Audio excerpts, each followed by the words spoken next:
লন্ডনে ডক্টর ইউনূস ও তারেক রহমানের মধ্যে বহুল আলোচিত বৈঠকের পর সেই বৈঠক নিয়ে হতাশার কথা জানিয়েছেন জাতীয় নাগরিক পার্টির দক্ষিণাঞ্চলের মুখ্য সংগঠক হাসনাত আব্দুল্লাহ। শুক্রবার ফেসবুকে নিজের ভেরিফাইড আইডিতে এক পোস্টে তিনি অন্তর্বর্তীকালীন সরকারের প্রধান উপদেষ্টা ডক্টর মোহাম্মদ ইউনূসের সঙ্গে বিএনপির ভারপ্রাপ্ত চেয়ারম্যান তারেক রহমানের বৈঠককে ইতিবাচকভাবে দেখেন বলে জানিয়েছেন।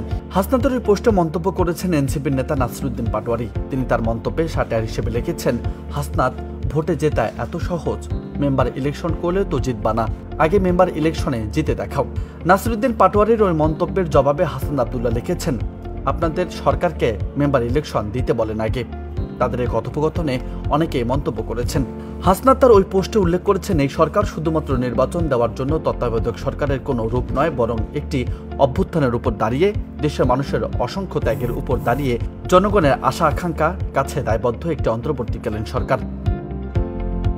সারা দেশে চাঁদাবাজি ও অনিয়মের অভিযোগের বিষয়ে তিনি বলেন, দেশের স্থানীয় পর্যায়ের ইতিমধ্যে চাঁদাবাজি, দখলদারিত্ব, প্রশাসনকে প্রভাবিত করা, পেশিশক্তির প্রদর্শন সহ ক্ষমতার অপব্যবহারের নানা দৃষ্টান্ত প্রতিনিয়ত দৃশ্যমান হচ্ছে।